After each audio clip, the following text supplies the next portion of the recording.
Good evening there. Here too. So my topic, as he said, is BIM for construction claims management and forensic delay analysis. When we look at construction field now, we can see that most of 13% of global GDP is spent on construction, but the annual productivity is comparatively low as per Arcadis reports. And you can, when you analyze the report, you can see that the reason for this is because there is a lot of disputes and litigation happening in the construction industry. And what happens is when there are lots of litigation happening, a lot of the management resources get diverted away from the main goal of the project, and it reduces the cost effectiveness, and it doesn't provide any kind of benefits for the project. And when you look at the causes for delays that occur, you can see that it is mainly because there are changes in scopes while construction is proceeding, or because there are incomplete designs or incorrect designs, or because there is issues with payment, or like responses to RFIs are delayed. And some of these issues can be solved by using BIM. In case of incomplete design, we can use we can visualize what is happening and provide more complete designs and documentations when we use BIM. But most of the issues, like let's say weather issues or unforeseen conditions, they cannot be solved with BIM. So what I wanted to see is how BIM can help when such delays occur, and how can it help the contractors and consultants in making their claims for extension of time, or for getting their costs back. And for this, I focused on both the technical and contractual sides of forensic delay analysis. And for contractual sides, I studied the different kinds of contracts, the standard contracts like FIDIC, NEC, etc., and the BIM protocols like issued by UK BIM framework and other BIM legal journals. And for technical aspects, I studied the types of delays and claims, the different kinds of delay analysis methodologies, and I've explored how Bexel Manager can be used for storing of information and creating 4D simulations, as well as how ISO 19650 provides for storing information. And the reason that I needed to do is because when contracts are formulated, the contract professionals work separately from those who are working on the field. So there is like a knowledge divide between both the teams. And when the contractual professions, when it comes to the delay claims, there are times when the definitions of BIM terms are not clear to them. There is no standard definition for them, and generally in contracts they use like terms like BIM level 2 or clash-free models, and the contract people, they do not understand what any of these terms mean. And for understanding what FIDIC and NEC says about BIM, you can see that most of the main contracts that are used, NEC and JCT, are used in UK, and they do not have any BIM specific clauses included, but they specifically ask for use of BIM protocol, and they also have provided practice notes like BIM and JCT contracts, and for NEC they give how to use information protocol. In this, what they do is they provide some standard definitions. And sometimes the contracts use one term, and the BIM protocol use another term, like an ISO 19650 uses another term, like client and appointing party. So they try to say that this term means this in the contract. That's what the practice notes are for. And there are two others which two other contracts which are coming into use, that is PPC 2000 and TMC 15. In PPC 2000, they do not have any BIM specific clauses, but it is a multi-party contract, so it enables the use of BIM, and it can be used with or without a BIM protocol. And for TMC 15, they have BIM specific protocol clauses. And also, they suggest the use of AIA BIM protocol more than the UK BIM framework, because they say that the AI BIM protocol has more detailed study of what is necessary for using BIM on projects. And then moving on to how BIM can support claims. Claims management happens in 4 different stages, and they are claim prevention and claim mitigation, which happens in the initial stages, like in the pre-tender stage or in the construction phase. And then 2 others are pursuing claims and resolution of claims. They happen during the construction phase or in the handover phase.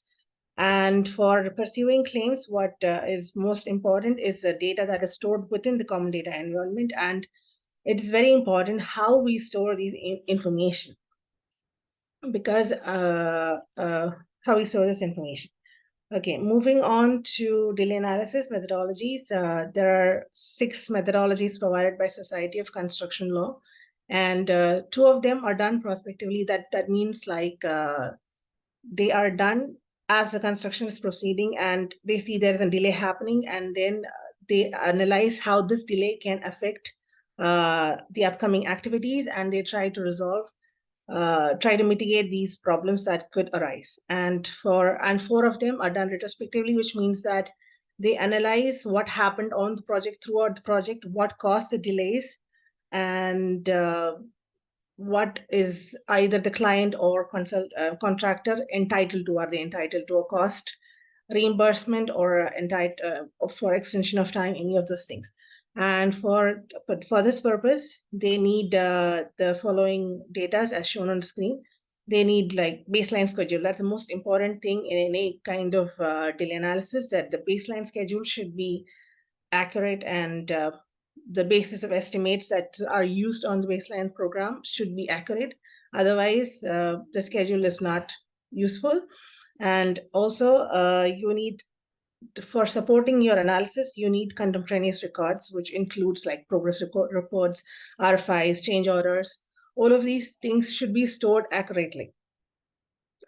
What is contemporaneous records? They are records that are stored, that are created at the time of delay, or just before the delay occurred, or just after the delay occurred. And most of them, as you can see, are generally created on site, but they get rejected in court because there is inconsistencies between the reports that are created, or because they are not created at the time of the delay, or because they are not inaccurate, or they are incomplete. And sometimes, say the client refers to one version of the same report and the contractor refers to another version, and this all leads to rejection of the supporting evidence that are provided during cases. And why this happens is because in none of the major contracts give you any guidelines on what kind of documents should be stored for supporting your claims. And they just say that the contractor is required to maintain contemporaneous records. So because of this, analysts face like 2 issues that are faced by analysts, is that they find it very difficult to retrieve information, and also they cannot present their analysis clearly to the third parties. So in case of retrieving information, I decided to look into ISO 19650, what they say about how you can request information from the contractor, and how you want them to store your information. What is the acceptance criteria for information, because that's very important. Acceptance criteria is one of the most important things, because you need to make sure that all the records were submitted to all the parties, they were approved. And so for this, I looked into ISO 19650, and I found that the 4 main required subsections of EIR can be level of information need, information delivery milestones, file naming conventions, and acceptance criteria. Using the level of information need, you can request exactly what you need. Like you can tell them, I need the meeting minutes or progress photographs, and you can tell them what kind of information you should add into it. Like sometimes you get photographs from sites, but they do not have the dates, or they do not have the exact location where it was taken in, and this leads to confusion, and also sometimes it gets rejected because those are the most important data required on it. So you can ask, you can specifically ask for these information to be included within those within the records. And as for information delivery milestones, it is important that the records are created in time, so they can be used later on. So you can tell them that within this much time of an event occurring, you should provide these details and these records. And next thing, for file naming conventions, it is useful because even if you create all the information, but it's not stored in the right place and it's not stored with the right names, it becomes very difficult for a person who's trying to find what he want. He cannot find it. It's like a needle in a haystack.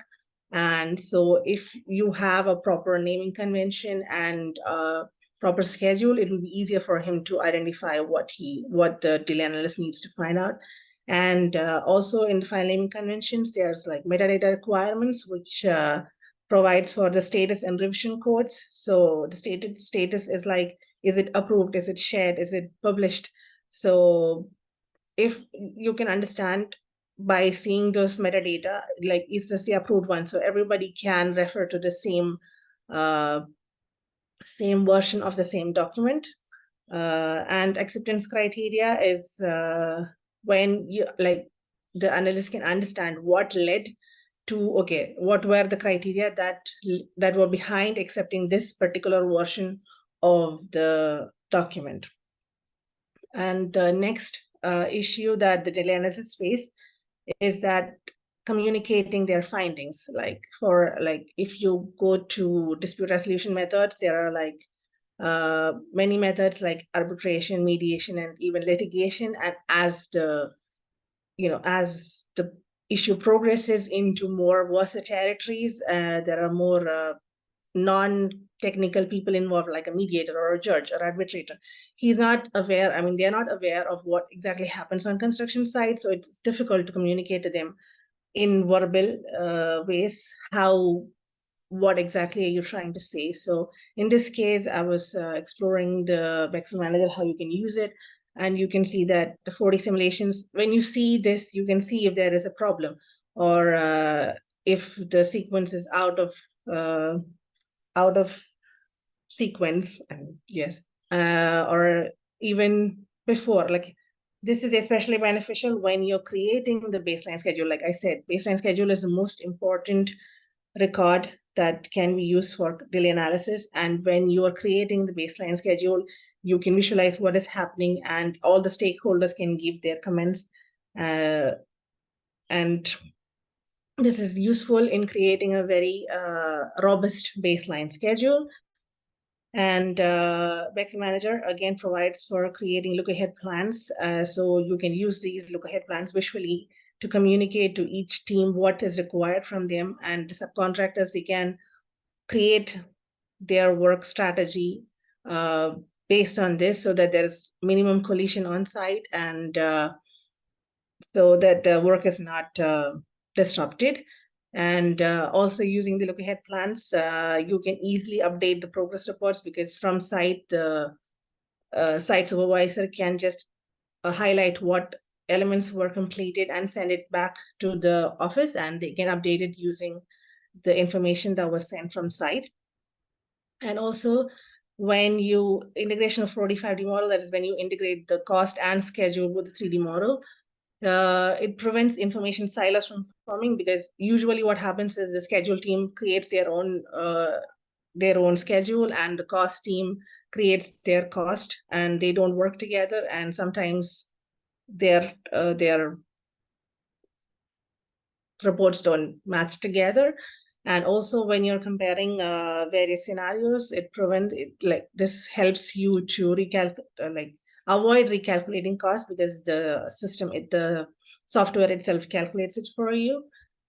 And also, Bexel Manager has a Bexel CD and Bexel Docs, which can be used for storing all the information, all the contemporaneous records we require.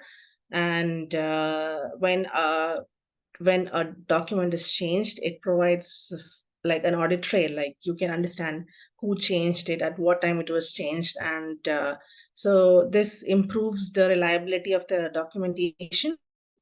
And also, these documents can be linked to tasks or BIM elements. So when you want to understand, okay, like get data related to a particular event or a particular element, you can just click on them, click on the element, and you will get all the documentation that were attached to the task or the element. In conclusion, we can see that most standard contracts, though they do not have any BIM specific clauses, they require a BIM protocol to be used. And two other upcoming contracts, VBC 2000 and TMC 15, they are more clearly oriented to BIM projects, but they are not extensively in use, possibly because most of the construction field is used to using the NEC and JCT contracts. And information protocols, they address some issues, but not they don't address issues related to insurance or responsibility of federated model or data loss. And understanding what the information protocol and ISO 19650 requires from you, it's important for a BIM manager to formulate his EIR or BEP, so that he knows like the effect of what he's doing and effect of how the contract will affect his work. And yeah, for future work, what you can do is most important thing is, for every delay there are different kinds of documentation that is required. So you identify all those requirements and we can request them in the EIR.